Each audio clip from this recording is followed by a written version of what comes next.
You know, the mayor had actually been questioned about it by the media earlier this week, so I kind of felt he was going to come to a decision on this, if not yesterday or today, first of the week.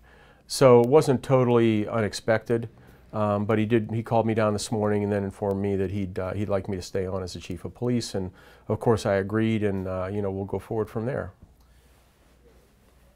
How many mayors have you worked under now? Oh, well, as chief too. Two, okay. But actually, the first year I was in, it was under Phil Richley. Oh. So you're going, yeah, we go back to the 70s. Yeah, I was appointed in 78, and I had actually been a reserve or auxiliary officer, I think beginning in 76. So I had a year or two here, you know, in a lesser capacity, and then I got a full-time appointment when Richley was mayor. Yeah, it was Phil Richley. And after that it was, I want to say it was George Vukovich, and of course Pat Ongaro for, you know, he had probably the longest tenure of anyone. And you know, I thought he was a great mayor, and you know, he was here a long time, and I think everybody else thought that as well. And of course the department was run under Chief Wellington at the time, eventually become Sheriff Wellington. So yeah, I've been here through a few. The transition going from between mayors, is that going to be a hard thing to do, or is this just business as usual? No, I think really for the individual department heads like myself, it'll be a relatively seamless transition because again, the philosophies, and that's one of the reasons I think I was retained, is because of the job we're doing. So you're not going to see a lot in the way of change. I think with each mayor, you know, they take maybe a little different approach to some of the issues and problems, as I expect will be the case with this administration. But overall, I think, you know, when you're looking at department heads that are retained, I think the mayor is looking for that guidance and direction that the department has had. Okay. Now I've been in with Stan, all the budget meetings, all the council meetings and everything. There's going to be some changes coming up. Obviously, I was in a couple of days ago. Yeah. There's going to be some, you know, there was just suggestions for cuts and that. How do you go about making cuts without jeopardizing the safety of your officers? Is that a hard thing to do? Well, yeah, you know, the real challenge is going to be, of course, trying to, you know, maintain service and spend less money. One of the areas that we're looking at is, of course, you know, we're going to try and cut some of the overtime. We're also going to look at approaching our grants and other reimbursements a little differently. You know, a lot of the reimbursed overtime and those don't include some of the fringes. You know, you can say all day long that, well, we're getting reimbursed for a lot of our overtime. But the bottom line is the city's still on the hook because that's pensionable money. So the city's picking up about $50,000 a year for those pension costs for the reimbursed overtime. So we're looking at trying to recoup some of that. Some of the other areas that we're looking at, we're going to probably take and start to reimburse ourselves for the opto-traffic operations. In other words, the officers that are working overtime slots to man the opto-traffic cameras or the court and the associated costs, we'll start to take money from that fund in order to reimburse them, so it doesn't come out of the traditional overtime.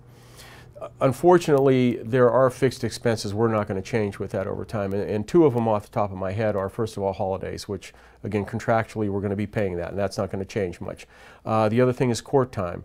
You know, there's not a lot that's going to change there because in particular a lot of our officers are being more proactive, and so they're spending more time in court, so we're not going to change that. So we have to look at some of the other variables.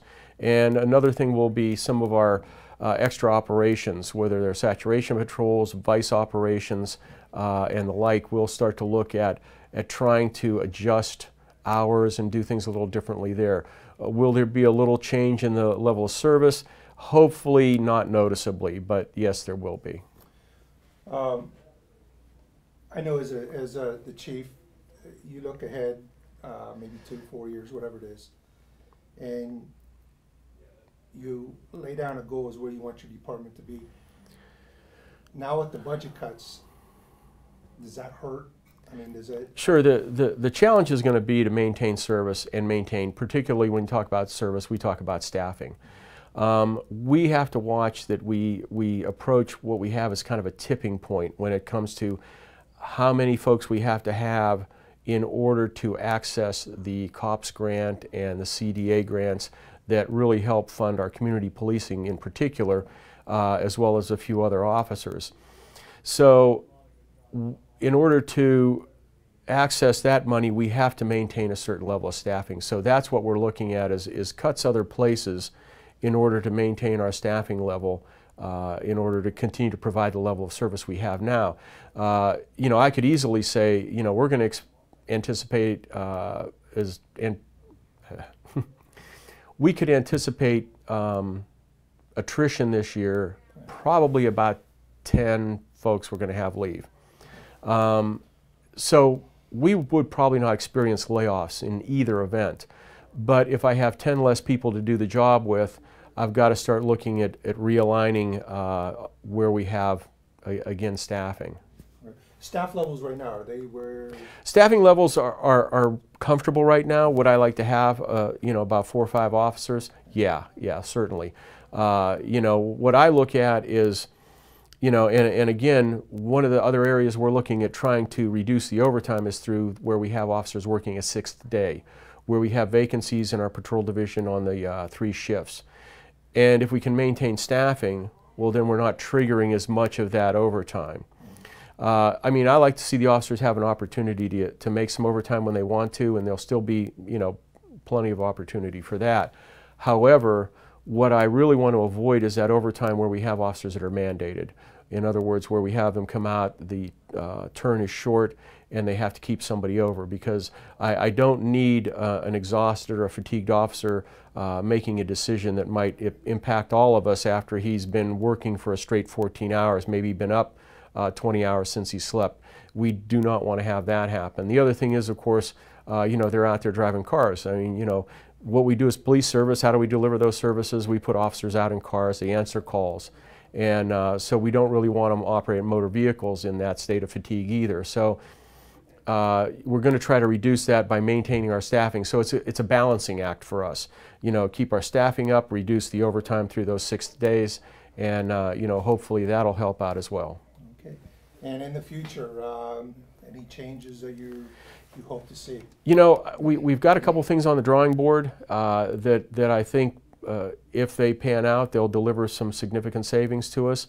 You know, but those are things that are dependent on a couple other variables, and I you know, don't really want to get into that just yet. But in the future, absolutely, we're looking at you know, moving forward and trying to do, like everybody else is trying to do right now, is more with less. But again, the basic thing for us is to maintain the level of staffing we have so we can continue to deliver the services as we have.